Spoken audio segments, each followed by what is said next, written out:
Welcome dear students, parents, teachers and dear friends. आज की video में हम जानने वाले हैं 12th क्लास के चैप्टर 3 यानी कि मैट्रिक्स से संबंधित प्रश्नावली का संपूर्ण हल 3.1 का। ठीक है, 3.1 प्रश्नावली का हम पूर्ण तरीके से हल करने वाले हैं। तो आइए बिना किसी देरी के वीडियो स्टार्ट करते हैं। तो हम पढ़ रहे हैं 12th क्लास की एक्सरसाइज 3 जिसका नाम है अवयव या मैट्रिक्स। उसका हम एक्सरसाइज 3.1 को सॉल्यूशन आज हम करने वाले हैं। लेकिन इस प्रश्नावली का जो सॉल्यूशन हम करने वाले हैं उसमें कुछ बेसिक चीजें हमको पता होनी चाहिए, तब हम उसको अच्छे से क्लियर कर पाएंगे। ठीक है, तो पहले हम उसका थोड़ा बेसिक को कॉन्सेप्ट को हम पहले समझेंगे, फिर उसके बाद हम प्रश्नावली को हल करेंगे। इसका हम बेसिक क्लियर करते हैं। क्या है बेसिक, इसकी परिभाषा क्या है, अवयव क्या होता है, इसकी कोटि क्या होता है। पर बस ये कुछ 2-3 बातें हैं जो आपको पता होनी चाहिए 3.1 को सॉल्यूशन करने के लिए। ओके, तो चलिए जानते हैं। तो मैट्रिक्स क्या होता है। आपका जो मैट्रिक्स है या अवयव क्या होता है, यह संख्याओं एवं फलनों का जो आयताकार क्रम विन्यास होता है उसी को हम बोलते हैं मैट्रिक्स या अवयव। ठीक है, आयताकार क्रम विन्यास, संख्याएं हो सकती है उसमें और फलन हो सकते हैं। ठीक है, जैसे संख्याएं हैं और ये फलन है यहाँ पे। ठीक है, तो इनमें आयताकार विन्यास यानी कि कुछ आयताकार बॉक्स है इस प्रकार से, इसके अंदर इनको हमें लिखा हुआ है। ओके, अच्छा, तो जो इनमें संख्याएं और फलन होते हैं इनको हम इस अवयव का क्या बोलते हैं, सदस्य या फिर अवयव। ओके, इसके सदस्य होते हैं या फिर अवयव होते हैं, एलिमेंट बोल सकते हैं, या फिर इसको प्रविष्टि हम कहते हैं। ओके, ये आपको बात समझ आ गई होगी।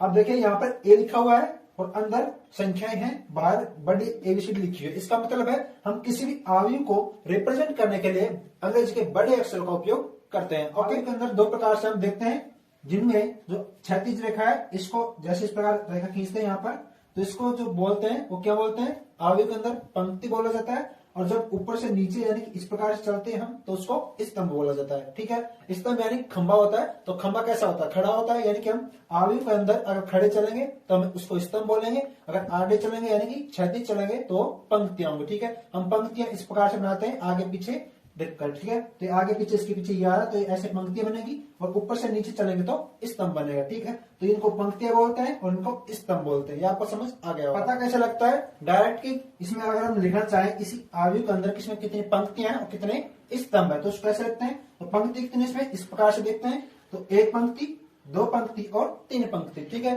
तो पहले पंक्ति लिखते हैं उसके बाद स्तंभ लिखते हैं। स्तंभ कितने, 1 और 2। तो इनको किस प्रकार रिप्रेजेंट करते हैं, इस अवयव के इस कोने में यहाँ पर लिखते हैं हम पहले पंक्ति की संख्या, फिर गुणा करके जो हमारे स्तंभ है उनकी संख्या। पंक्ति कितनी है, 1, 2 और 3। ठीक है, तो पहले लिखेंगे यहाँ पर 3, फिर क्रॉस स्तंभ कितने हैं, 2, 1 और 2।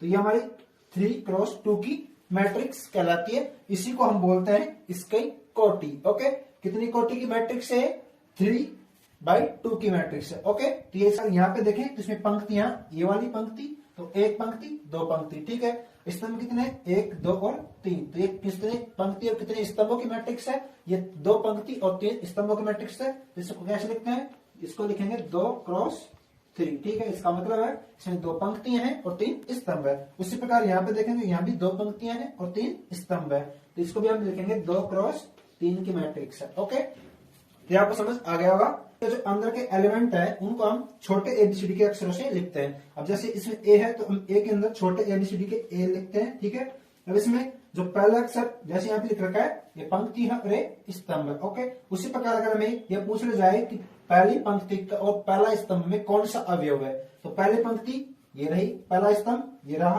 तो पहली पंक्ति में पहले स्तंभ का अवयव कौन सा है, तो पहली पंक्ति ये रही, पहला स्तंभ ये रहा, तो उसका पहला जो अवयव है वो है 2।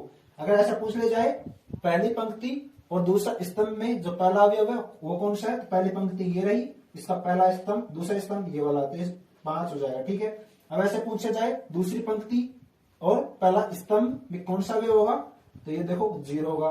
फिर ऐसे पूछा जाए दूसरी पंक्ति और दूसरा ही स्तंभ, तो कौन होगा, √5 होगा। उसी प्रकार हम आगे निकालेंगे। तो इसको कैसे लिखते हैं, तो इसको देखो IJ, यहाँ पे I रिप्रेजेंट करता है किसको, पंक्ति को, I लिखते हैं पंक्ति को और J लिखते हैं स्तंभ को। ठीक है, ये I तो क्या कहलाता है, पंक्ति कहलाता है, और J क्या कहलाता है, स्तंभ कहलाता है। तो इसको AIJ बोलते हैं। अगर I की जगह हम लेते हैं 1, I बराबर 1 लेते हैं और J बराबर 1 लेते हैं, इसका मतलब है पहली पंक्ति और पहला स्तंभ। तो पहली पंक्ति यानी कि A11, पहली पंक्ति पहला स्तंभ इज इक्वल टू हो जाएगा, अगर इस आयु की बात करें, इस आयु की बात करें तो हो जाएगा A11 यानी कि पहली पंक्ति पहला स्तंभ में कौन सा अवयव है, पहली पंक्ति ये रही, इसमें पहला स्तंभ ये रहा, तो उसका अवयव कौन सा हो जाएगा माइनस का 2, तो यहां से आएगा माइनस का 2। उसी प्रकार हम अगर 6 को ज्ञात करें तो 6 कहां है, देखो ये माइनस का नहीं है 6 है, ठीक है। तो 6 कौन सी पंक्ति में, तीसरी पंक्ति में है और दूसरे स्तंभ में, तो इसको लिखेंगे हम A32, इसका मतलब है तीसरी पंक्ति दूसरा स्तंभ कौन सा अवयव है इज इक्वल हो जाएगा 6। उसी प्रकार आप कोई सी भी पंक्ति और स्तंभ लेके इस प्रकार से अवयव ज्ञात कर सकते हैं, हम इस पे सवाल देखेंगे। अगर हमसे डायरेक्ट यह पूछा जाए कि किसी अवयव का जो कोटि दी हुई है और उसमें यह पूछा जाए कि उसमें अवयव कितने होंगे, अवयवों की संख्या कितनी होगी, तो हम मानते हैं कि अगर इसमें एन क्या है पंक्ति है और एन स्तंभ है, तब उस जो अवयव है उसके अंदर या मैट्रिक्स है उसमें जो अवयवों की संख्या होती है वो होती है m गुणा n, यानी कि जो हमारी कोटि होती है उसको आपस में गुणा करना होता है, उतने उसमें अवयव उपस्थित होते हैं या सदस्य उपस्थित होते हैं या एलिमेंट उपस्थित होते हैं। ओके, ये आपको समझ आ गया होगा। अब चलते हैं हम एक्सरसाइज 3.1 के प्रश्न। 3.1 का पहला प्रश्न है आपका कि अवयव a इज इक्वल टू ये वाला दिया हुआ है, ठीक है, उसमें अवयव की कोटि ज्ञात करनी है, अवयवों की संख्या कितनी होगी यह ज्ञात करना है, और अवयव A13, A21, A33, A24, A23 यानी कि इन अवयवों को आपको ज्ञात करना है इस मैट्रिक्स से, ठीक है। इनसे तो आइए सॉल्यूशन करते हैं इनका। इस प्रश्न का पहला भाग है कोटि ज्ञात करनी है आपको। तो कोटि क्या होती है, जो पंक्ति और स्तंभ है उनको आपको आपस में गुणा करके लिखना होता है। तो पंक्ति कितनी है, 1, 2 और 3 पंक्तियां, स्तंभ 1, 2, 3, 4, ठीक है, 4 स्तंभ हो गए, 3 पंक्तियां हो गई, तो इसकी कोटि क्या हो गई, तो पंक्ति कितनी हो गई 3 पंक्तियां हैं और 4 स्तंभ है, तब जिसकी कोटि होगी वो क्या होगी 3 क्रॉस 4, ठीक है, 3/4 की कोटि इसकी हो चुकी है।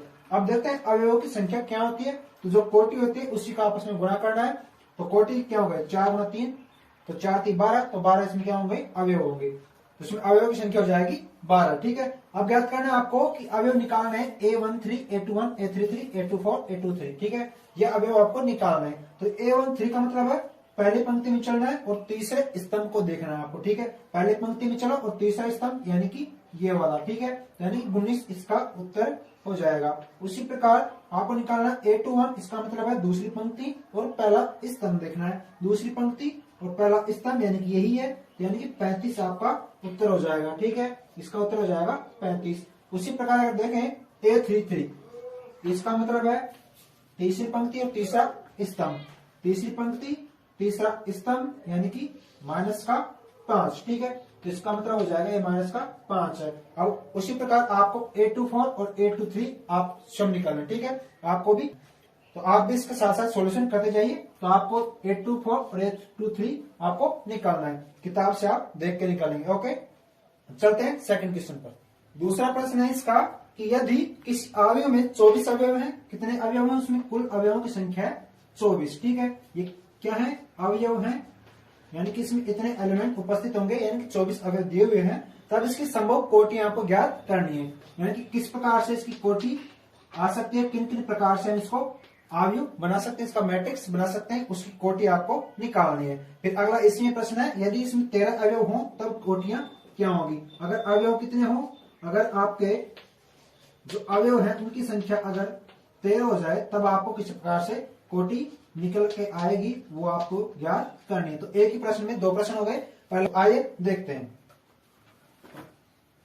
तो अवयव 24 के लिए कोटियां क्या क्या होंगी, देखो कोटि क्या होती है, कोटि हम जानते हैं पंक्ति और स्तंभों को आपस में क्रॉस करके लिखना है। तो पहली कोटि तो यही हो जाएगी इसकी, अगर हम इसकी बात करें तो इसकी कोटि जो होगी वो इस प्रकार से होगी कि अगर एक पंक्ति लें और 24 स्तंभ लें तब भी हम इसको लिख सकते हैं। तो एक हो जाएगा 1 क्रॉस 24, ठीक है। अगर हम 2 पंक्तियां लेते हैं तब स्तंभ कितने होंगे, यानी कि टोटल 24 होना चाहिए गुणा करने के बाद। तो 2 को गुणा किससे करेंगे कि 24 हो जाए, तो 12 से गुणा करेंगे, यानी कि 2 पंक्तियां लेंगे तो आपको 12 से गुणा करना पड़ेगा, 12 दूना 24। अवयव पूरे कितने होने चाहिए 24 होने चाहिए, दोनों गुणा करो 12 दूना 24, तो उसकी 2 पंक्ति हो सकती है और 12 स्तंभ हो सकते हैं। अगला क्या हो सकता है, अगला हमारा हो सकता है 3 से गुणा करें, हो सकता है हमारा 3 पंक्तियां हो सकती है और 8 स्तंभ होते हैं, 3 और 8 24 हो जाएगा, ठीक है। उसी प्रकार अगर आगे निकले तो 4 छक्का 24 होता है, यानी कि 4 पंक्तियां हो सकती है, 6 स्तंभ हो सकते हैं। उसी प्रकार आगे देखते हैं तो 5 का कोई वो नहीं है, तो आगे आएगा 6 का। यानी कि अब इसी को क्या करना है, उल्टा करना है। यानी कि इसी को लिखते हैं हम 12 गुणा 2, यानी कि इस प्रकार से लिख सकते हैं 8 गुणा 3 और आगे हो जाएगा 4, यानी कि 6 गुणा 4, यानी कि इसी को इतने यहां तक तो ठीक है। फिर इन्हीं का उल्टा करना है, तो अगला हो जाएगा फिर 24 क्रॉस 1, यानी कि 24 पंक्तियां एक स्तंभ। ठीक है, तो ये इतने सारी आपकी कोटियां हो सकती हैं। अगर उसमें अवयव 24 है तो उसकी कोटि कितनी होगी, 1 2 3 4 5 6 7 8, यानी कि 8 तरीके से हम लिख सकते हैं। ओके, अगर किसी अवयव में 24 अवयव उपस्थित है तब हम उन 24 अवयवों से इतने सारे अवयव बना सकते हैं, और इस प्रकार से बना सकते हैं जिसमें पहला एक स्तंभ हो सकता है, 24 पंक्तियां हो सकती हैं, वो सॉरी एक पंक्ति हो सकती है, 24 स्तंभ हो सकते हैं, फिर 2 पंक्ति 12 स्तंभ, 3 पंक्ति 8 स्तंभ, 4 पंक्ति 6 स्तंभ, 12 पंक्ति 2 स्तंभ। ठीक है, अब इन यहां तक ठीक है, 4 पंक्ति 6 स्तंभ। अब इनका सभी का क्या करना है, उल्टा भी करना है, क्योंकि यहां तक आगे जाओगे 5 से, तो 5 से आगे आपको गुणा करने पर 24 प्राप्त नहीं होगा। ठीक है, तो यहां तक हम चलेंगे। तो इसका क्या करना है, फिर उल्टा क्रम कर देना है, यानी कि इसी को पंक्ति को स्तंभ बनाना है, स्तंभ को पंक्ति बनाना है। तो आपके ये 8 प्रकार से इसको निकल सकते हैं। अब देखते हैं, अगर 13 अवयव हैं तब आपकी कोटियां क्या क्या हो सकती हैं। तो 13 अवयव हैं तो गुणा करने पर आपको 13 प्राप्त होना चाहिए। तो उसके लिए क्या करना है, तो पहला हो जाएगा आपका कि 1 क्रॉस 13, यानी कि 1 और 13 गुणा करेंगे, यानी कि पहले एक पंक्ति और 13 स्तंभ होने चाहिए। उसी प्रकार इसका उल्टा कर सकते हैं हम, 13 क्रॉस 1। ठीक है, अब इसके अलावा और कोई भी ऐसी संख्या नहीं है जिनको आपस में गुणा करने पर 13 प्राप्त हो, इसलिए जिसका 13 अवयव होंगे तब उसकी कोटियां जो होंगी वो ये दोनों होंगे। ठीक है, इन दोनों प्रकार से उस अवयव को बना सकते हैं। अब चलते हैं प्रश्न 3 पर। प्रश्न 3 है, यदि किसी अवयव में 18 अवयव हैं तो इसकी संभव कोटियां क्या होंगी। अब की बात अवयव कितने हैं, 18 हैं, तो सेम दूसरे प्रश्न की तरह है, इसको भी आपको गुणा करके आपस में 2 संख्याएं ऐसे लेनी है, गुणा करने पर आपको 18 प्राप्त हो। ठीक है, 1 से स्टार्ट करना और जहां तक आप चलते जाते हैं वहां तक देखना है। अगर यदि इसमें 5 अवयव हो तो क्या होगा, उसी प्रकार है जैसे इसमें 13 अवयव थे, उसी प्रकार इसमें अगर 5 अवयव भी हो तब आपको कोटियां क्या क्या होंगी। तो सेम दूसरे प्रश्न की तरह आप इसको आसानी से कर सकते हैं।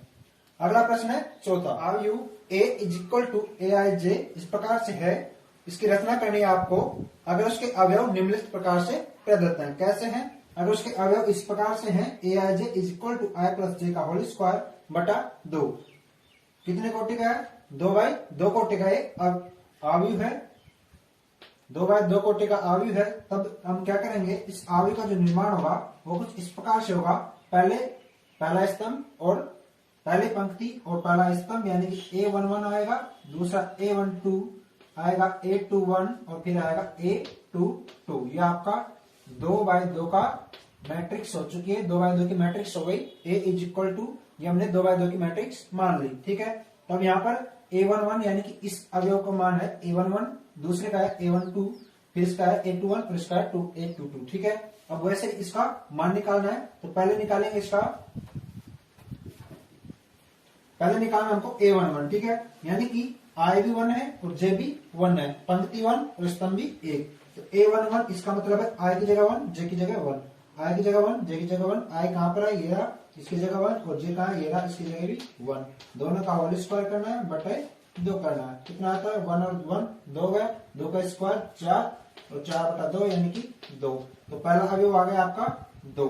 अगर इसको बराबर लिखें तो यहां से आ सकता है आपका 2। ठीक है, अगला है A12 यानी कि पहली पंक्ति और दूसरा स्तंभ, यानी कि 1 प्लस J की जगह 2 रखना है, इसका स्क्वायर बटा 2 इज इक्वल हो जाएगा 3 का स्क्वायर, यानी कि 9 बटा 2। हमारा दूसरा अवयव होगा A12 9 बटा 2। ठीक है, अब चलते हैं आगे, A21 यानी दूसरी पंक्ति है, पहला स्तंभ है, तो I की जगह आएगा 2 प्लस 1 बटा स्क्वायर बटा 2, 2 प्लस 1 का स्क्वायर बटा 2 इज इक्वल हो जाएगा 3 का स्क्वायर, यानी कि 9 बटा 2।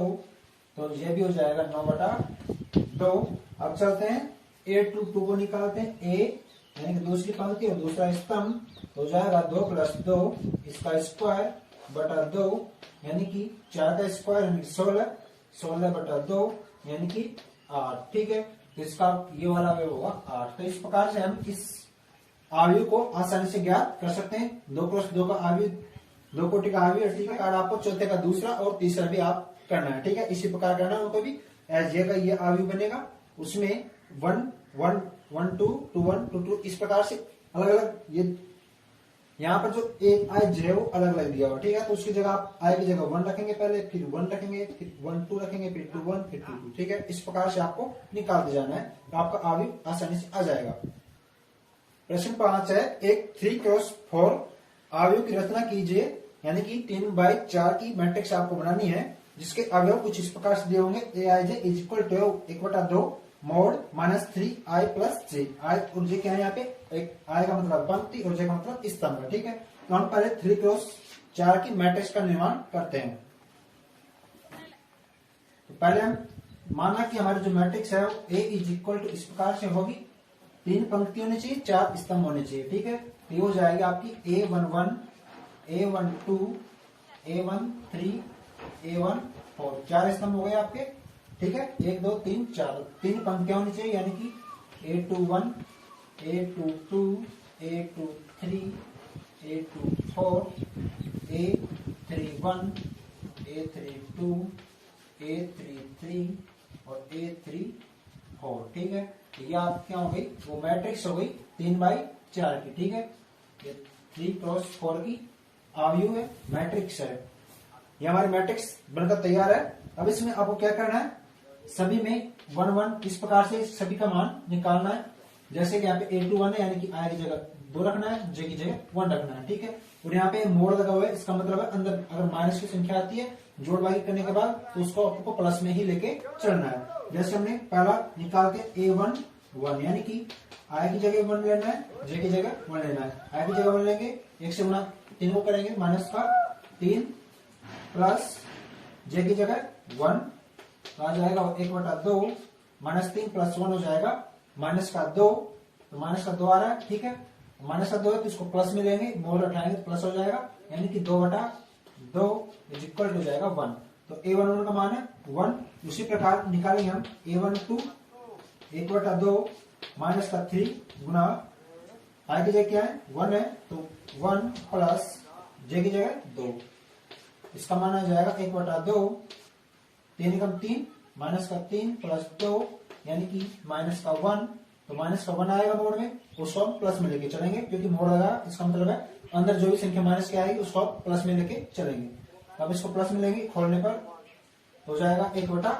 तो इस प्रकार से आपको बारी बारी से सभी के मान निकालना है और इसमें रख देने हैं। तो ये आपका प्रश्न 5 हल हो जाएगा। उसी प्रकार प्रश्न 5 का सेकंड प्रश्न आपको हल करना है।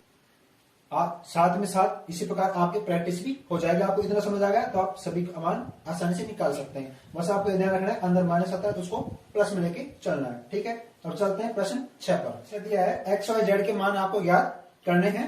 तो मैट्रिक्स दे रखी है, दोनों बराबर है, तो उसके जो पहला पद है ये वाला पहला स्तंभ पहले अवयव, तो उसका पहला स्तंभ पहले अवयव के बराबर होना चाहिए, ठीक है। ये इसके बराबर है, ये इसके बराबर है, ठीक है, दिख रहा है आपको। ये इसके बराबर होना चाहिए और ये इसके बराबर होना चाहिए। तो इस प्रकार से इनको बराबर लिखेंगे और फिर एक्स वाई जेड के मान आसानी से निकाल लेंगे। तो पहले का दूसरा हम देख रहे हैं। पहला का पहला बिल्कुल सिंपल है, उसमें डायरेक्ट एक्स वाई जेड दे रखे हैं, तो उनके बराबर जो दे रखा है वही उसका मान होगा।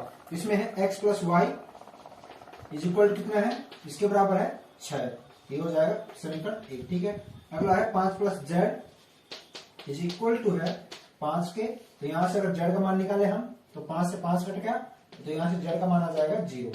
तो जेड का मान तो आपका निकल चुका है, 0 आएगा।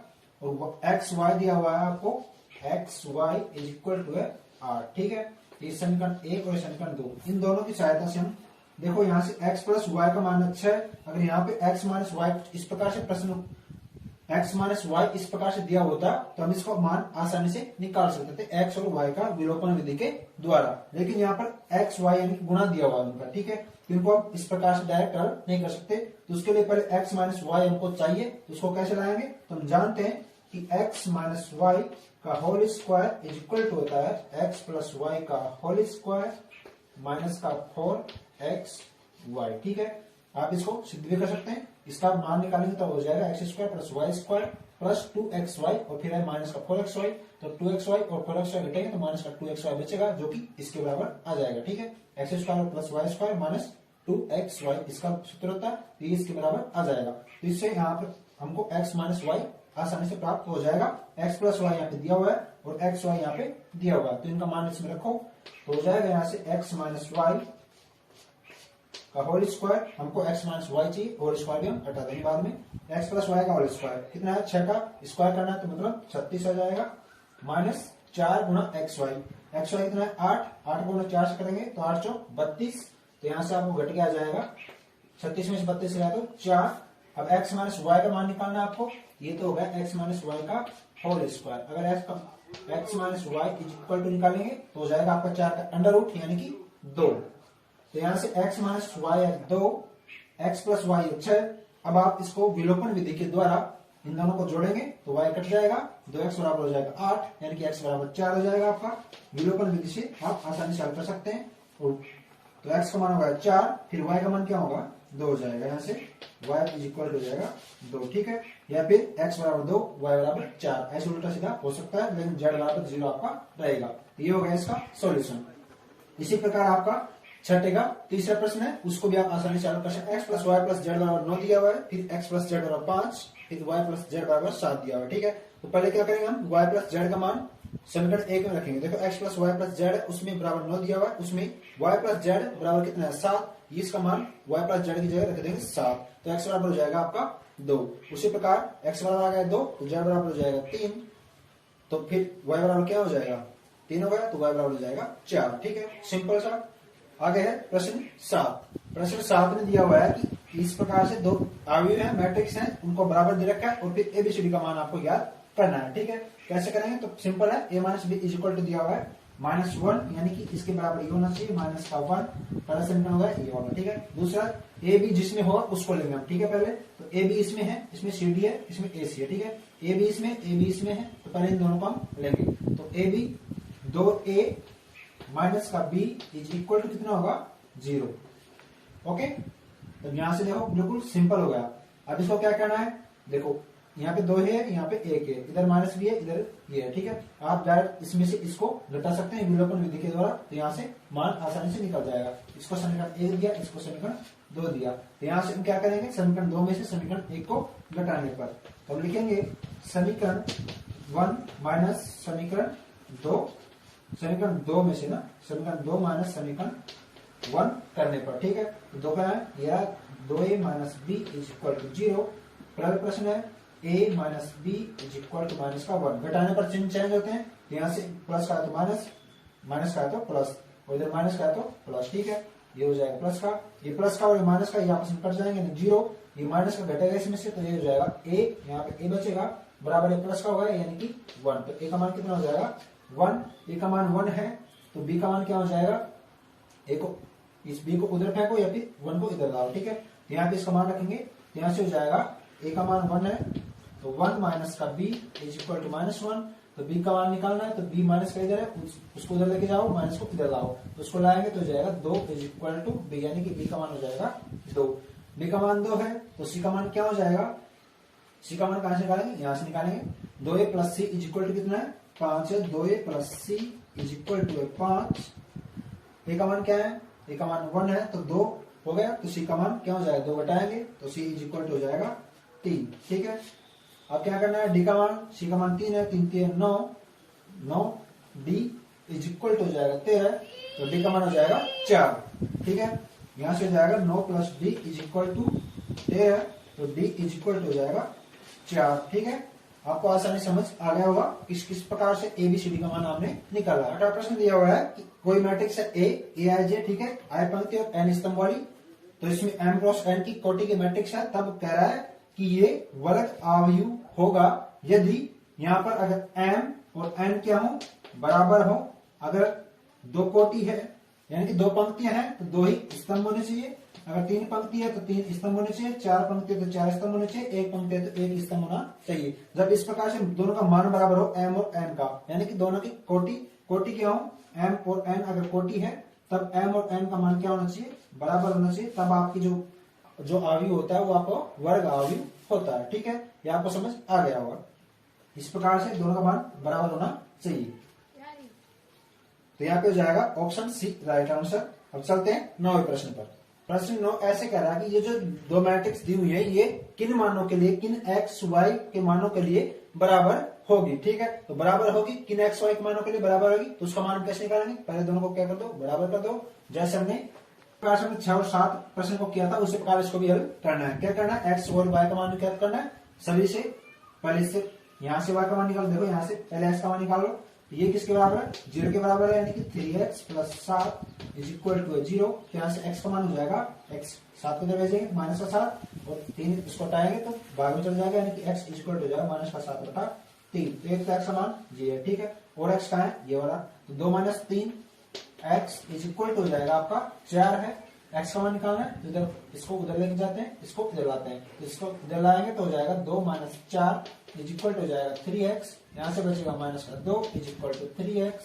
x का मान हो जाएगा माइनस का 2 बटा 3। ठीक है, तो ये वाला x का मान 2 आ गए, एक तो ये वाला। ठीक है, फिर हम y का मान निकालेंगे, तो यहाँ से हो जाएगा y का मान, y माइनस 2 बराबर किसके है, 5 के, y minus 2 is equal to 5, तो y इज इक्वल टू हो जाएगा 2 जुड़ जाएगा, हो जाएगा 7। ठीक है, यहाँ से निकालेंगे, यहाँ से y plus 1 is equal to कितना है, 8, तो y का मान यहाँ से भी हो जाएगा 7। ठीक है, ये इधर जाके घट जाएगा, तो y का मान 7 आएगा, तो y का मान फिक्स से 7 आएगा और x का मान ये आ रहा है, जो कि किसी भी ऑप्शन में नहीं है। प्रश्न 3 आपका दिया हुआ है कि 3x3 कोटि का ऐसा अवयव की कितनी संख्या होगी जिनका प्रत्येक प्रविष्टि 0 या 1 हो। ठीक है, तो अवयव की कोटि क्या है, पहले कोटि को आपको देखना है। तो कोटि में कोटि होती है, उसको आप गुणा कर दो तो उसमें उपस्थित अवयवों की संख्या आपको निकल के आ जाती है। आपकी निकल के आती है 3 क्रॉस 3 है, यानी कि उसमें 9 अवयव आपके उपस्थित होंगे। 9 अवयव हैं, तब जो उनसे बनने वाले अवयवों की कुल संख्या है। ठीक है, कोटि अलग बात है, उनकी अवयवों की कुल संख्या। ठीक है, तो अवयवों की कुल संख्या होती है आपकी 2 की पावर n, जहां पर जो n होता है वो क्या होता है, नंबर ऑफ एलिमेंट होता है, नंबर ऑफ एलिमेंट। जहां पे जो n है वो नंबर ऑफ एलिमेंट होता है, यानी कि अवयवों की संख्या। तो अवयवों की संख्या कितनी है, 3 3 9 अवयव है, तो उसकी 2 की पावर n यानी कि 2 की पावर 9, तब आपका हो जाएगा 512, यानी कि इसमें 512 अवयवों की कुल कितनी संख्या होगी, 512 आपका राइट ऑप्शन हो जाएगा। ये था प्रश्नावली 3.1 का सॉल्यूशन, पूरी तरीके से हमने किया है। कुछ प्रश्न हमने छोड़े जो कि आपकी प्रैक्टिस के लिए हमने छोड़े हैं, ताकि आपको अच्छे से समझ आ जाएगा। खुद से हल करेंगे तो आपको बेटर समझ आएगा। आई होप आप सभी को वीडियो पसंद आया होगा। वीडियो पसंद आया तो इसे लाइक और दोस्तों के साथ शेयर करें। चैनल को अभी तक सब्सक्राइब नहीं किया तो प्लीज सब्सक्राइब करें। धन्यवाद, जय हिंद।